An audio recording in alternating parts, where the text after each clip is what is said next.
ಮನಸಾರೆ ಕನ್ನಡ ಯೂಟ್ಯೂಬ್ ಚಾನಲ್ಗೆ ಸ್ವಾಗತ. ಯಾರು ನಮ್ಮ ಚಾನಲ್ನ ಫಸ್ಟ್ ಟೈಮ್ ನೋಡ್ತಾ ಇದ್ದೀರೋ ಸಬ್ಸ್ಕ್ರೈಬ್ ಮಾಡಿ, ಹಾಗೆ ಪಕ್ಕದಲ್ಲಿರೋ ಬೆಲ್ ಬಟನ್ ಒತ್ತಿ. ಆಕಳಿಸು. ಆಕಳಿಕೆ ಏಕೆ ಬರುತ್ತದೆ, ಆಕಳಿಕೆ ಏನಕ್ಕೆ ಬರುತ್ತೆ ಅನ್ನೋದನ್ನ ನಾವಿವತ್ತು ನೋಡೋಣ. ರಕ್ತವು ಹೆಚ್ಚಿನ ಪ್ರಮಾಣದಲ್ಲಿ ಇಂಗಾಲದ ಡೈಆಕ್ಸೈಡ್ ಅನ್ನ ಹೊಂದಿದ್ರೆ ಆಕಳಿಕೆ ಉಂಟಾಗುತ್ತೆ. ಆಕಳಿಕೆಯು ಮಾಮೂಲಿನ ಉಸಿರಾಟಕ್ಕೆ ಹೋಲಿಸಿದ್ರೆ ಆಮ್ಲಜನಕದ ಒಳಹರಿವನ್ನ ಕಡಿಮೆ ಮಾಡುತ್ತೆ. ವಯಸ್ಕರಲ್ಲಿ ನಿದ್ದೆಗೆ ಮೊದಲು ಮತ್ತು ನಿದ್ದೆಯ ನಂತರ ಕೂಡ ಬರುತ್ತೆ. ತುಂಬಾ ಬಳಲಿದ್ರೆ ಕೂಡ ಆಕಳಿಕೆ ಬರೋದು ಸಹಜ.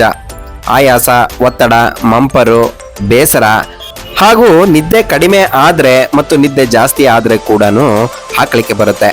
ಕೆಲವು ಬಾರಿ ಇತರರು ಆಕಳಿಸೋದ್ರಿಂದ ಪ್ರಚೋದನೆಗೊಂಡು ಕೂಡ ಆಕಳಿಕೆ ಬಂದು ಬಿಡುತ್ತೆ.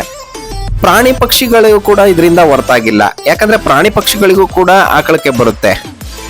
ಹೆಚ್ಚಾಗಿ ಆಕಳಿಕೆ ಬರ್ತಾ ಇದ್ರೆ ಅದನ್ನ ಕಡಿಮೆ ಮಾಡ್ಕೋಬೇಕು ಅಂತ ಅನ್ನೋದಾದ್ರೆ ಈ ರೀತಿ ಮಾಡಿ: ಪಾನೀಯ ಸೇವನೆ, ದೀರ್ಘವಾಗಿ ಉಸಿರಾಡೋದು, ವಾಕ್ ಮಾಡೋದು, ಕೆಲಸಗಳಲ್ಲಿ ತೊಡಗಿಕೊಳ್ಳೋದು, ನೇರವಾಗಿ ಕುಳಿತುಕೊಳ್ಳೋದು.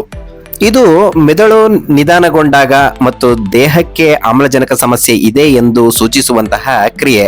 ಇದೇನು ಕೆಟ್ಟ ಅಭ್ಯಾಸವಲ್ಲ, ಆದ್ರೆ ಸಾರ್ವಜನಿಕ ಸ್ಥಳಗಳಲ್ಲಿ ಆಕಳಿಸಿದ್ರೆ ಸ್ವಲ್ಪ ಮುಜುಗರಕ್ಕೆ ಒಳಗಾಗ್ತೇವೆ.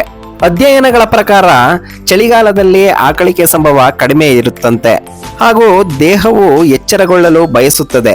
ಆದ್ರಿಂದ ಶ್ವಾಸಕೋಶ ಮತ್ತು ಅಂಗಾಂಗಗಳು ಆಕ್ಟಿವ್ ಆಗಲು ಆಕಳಿಕೆ ಸಹಾಯ ಮಾಡುತ್ತದೆ, ಹೀಗಂತ ಕೆಲವು ಮೂಲಗಳು ಹೇಳುತ್ತವೆ. ಆಕಳಿಕೆ ನಿದ್ದೆಯ ಮುನ್ಸೂಚನೆ ಕೂಡ ಹೌದು.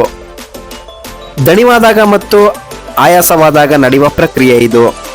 ಮಾಹಿತಿ ಇಷ್ಟ ಆಗಿದ್ರೆ ಲೈಕ್ ಮಾಡಿ, ಶೇರ್ ಮಾಡಿ, ಕಾಮೆಂಟ್ ಮಾಡಿ. ವಿಡಿಯೋ ವೀಕ್ಷಿಸಿದ್ದಕ್ಕೆ ಧನ್ಯವಾದಗಳು.